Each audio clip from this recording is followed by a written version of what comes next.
ಅರ್ಕಲಗೂಡು ಪಟ್ಟಣ ಪಂಚಾಯಿತಿ ವ್ಯಾಪ್ತಿಯ ನಾಗರಿಕರು ತಮ್ಮ ಆಸ್ತಿ ಈ ಖಾತೆಗಳಲ್ಲಿ ತಪ್ಪು ದೋಷ ತಿದ್ದುಪಡಿಗಳಿದ್ದಲ್ಲಿ ಸೂಕ್ತ ದಾಖಲೆಗಳನ್ನು ನೀಡಿ ಸರಿಪಡಿಸಿಕೊಳ್ಳುವಂತೆ ಪಟ್ಟಣ ಪಂಚಾಯಿತಿ ಅಧ್ಯಕ್ಷ ಪ್ರದೀಪ್ ಕುಮಾರ್ ತಿಳಿಸಿದರು. ಪಟ್ಟಣ ಪಂಚಾಯಿತಿ ಕಚೇರಿ ಆವರಣದಲ್ಲಿ ಗುರುವಾರ ತಿದ್ದುಪಡಿ ಕುರಿತು ಸಾರ್ವಜನಿಕರಿಗೆ ಅರಿವು ಮೂಡಿಸುವ ಕಾರ್ಯದಲ್ಲಿ ಭಾಗವಹಿಸಿ ಮಾತನಾಡಿದ ಅವರು, ಪೌರಾಡಳಿತ ನಿರ್ದೇಶನಾಲಯವು ಆಸ್ತಿ ಕಡಿತ ತಂತ್ರಾಂಶವನ್ನು ಸರಳೀಕರಣಗೊಳಿಸಿ ಪರಿಣಾಮಕಾರಿಯಾಗಿ ಅನುಷ್ಠಾನಗೊಳಿಸುವ ನಿಟ್ಟಿನಲ್ಲಿ ಕ್ರಮ ಕೈಗೊಳ್ಳುತ್ತಿದೆ.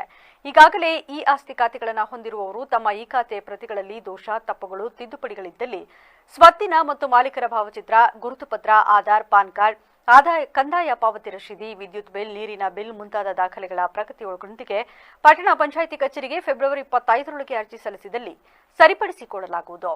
ಕಾಲಾವಕಾಶ ಕಡಿಮೆ ಇರುವ ಕಾರಣ ಜನರು ತುರ್ತಾಗಿ ತಮ್ಮ ಆಸ್ತಿ ಖಾತೆಗಳ ದಾಖಲೆಗಳನ್ನು ಪರಿಶೀಲಿಸಿ ಅಗತ್ಯವಿದ್ದಲ್ಲಿ ಸರಿಪಡಿಸಿಕೊಳ್ಳುವಂತೆ ಕೋರಿದರು.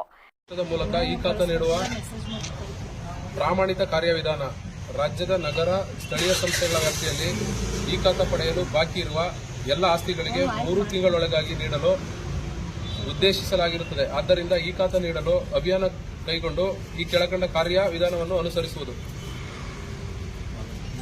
ನಗರ ಸ್ಥಳೀಯ ಸಂಸ್ಥೆಗಳಲ್ಲಿ ಈ ಖಾತೆ ನೀಡಲು ಬಾಕಿ ಇರುವ ಆಸ್ತಿಗಳ ಗುರುತಿಸುವುದು. ಈ ಖಾತೆ ಪಡೆಯಲು ಗುರುತಿಸಲಾದ ಆಸ್ತಿಗಳ ಮಾಲೀಕರು ಈ ಖಾತೆ ಪಡೆಯಲು ಬೇಕಾದ ದಾಖಲೆಗಳನ್ನು ಸಲ್ಲಿಸಲು ಮಾಹಿತಿ ನೀಡುವುದು. 2.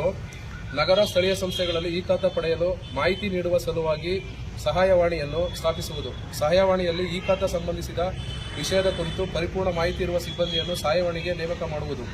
ಸಹಾಯವಾಣಿಯ ಸಂಖ್ಯೆ ಮತ್ತು ವಾಟ್ಸ್ಆಪ್ ಸಂಖ್ಯೆಯನ್ನು ವ್ಯಾಪಕವಾಗಿ ಪ್ರಚಾರಪಡಿಸುವುದು. 3. ಈ ಖಾತೆ ಅಭಿಯಾನದ ಕುರಿತು ಪ್ರಚಾರ ಮಾಡಲು ನಗರ ಸ್ಥಳೀಯ ಸಂಸ್ಥೆಗಳ ವಾಹನಗಳಲ್ಲಿ ಮುದ್ರಿತ ಧ್ವನಿ ಆಡಿಯೋ ಪ್ರಚುರಪಡಿಸುವುದು. ಈ ಕುರಿತು ಪ್ರಕಟಣೆಗಳನ್ನು ಹೊರಡಿಸುವುದು. 4. ಈ ಖಾತೆ ಅಭಿಯಾನದ ಬಗ್ಗೆ ಲಭ್ಯವಿರುವ ಮೊಬೈಲ್ ಸಂಖ್ಯೆಗಳಿಗೆ SMS ಮೂಲಕ ಮಾಹಿತಿಯನ್ನು ನೀಡುವುದು. General message. ಈ ಖಾತೆ ಪಡೆಯಲು ಅವಶ್ಯವಿರುವ ದಾಖಲೆಗಳ ಪಟ್ಟಿಯನ್ನು ನಗರ ಸ್ಥಳೀಯ ಸಂಸ್ಥೆಗಳಲ್ಲಿ ಪ್ರಚಾರಪಡಿಸುವುದು. ಪಡೆಯಬೇಕಾದ ಕನಿಷ್ಠ ದಾಖಲೆಗಳ ವಿವರ ಈ ಕೆಳಕಂಡಿನಂತಿದೆ. ಎ. ರಿಜಿಸ್ಟರ್ನಲ್ಲಿ ದಾಖಲಿಸಿರುವ ಆಸ್ತಿಗಳಿಗೆ ಈ ಖಾತೆ ನೀಡಲು ಪಡೆಯಬೇಕಾದ ದಾಖಲೆಗಳು. 1. ಈ ವೇಳೆ ಸದಸ್ಯರಾದ ಎಚ್.ಎಸ್. ರಶ್ಮಿ, ಲಕ್ಷ್ಮಿ, ಹೂವಣ್ಣ, ಮುಖ್ಯಾಧಿಕಾರಿ ಬಸವರಾಜ ಕಾಟಪ್ಪ, ಶಿಗ್ಗಾವಿ, ಕಂದಾಯ ನಿರೀಕ್ಷಕಿ ಚಂದನ ಮತ್ತು ಸಿಬ್ಬಂದಿ ಉಪಸ್ಥಿತರಿದ್ದರು. ಈಗ ಮತ್ತೊಮ್ಮೆ ಹೆಡ್ಲೈನ್ಸ್. ನನ್ನ ನಾಯಕತ್ವದಲ್ಲೇ ಚುನಾವಣೆ ನಡೆದಾಗ ಆ ಪದ ಹೇಳಿ 8-10 ವರ್ಷ ಗಟ್ಟಿಯಾಗಿ ಇರುತ್ತೇನೆ, ನಾನು ಬಿಟ್ಟು ಹೋಗಲ್ಲ. ಪಟ್ಟದ ಫೈಟ್ ವೇಳೆ ಹೊಸ ದಾಳ ಉರುಳಿಸಿದ ಡಿಕೆ.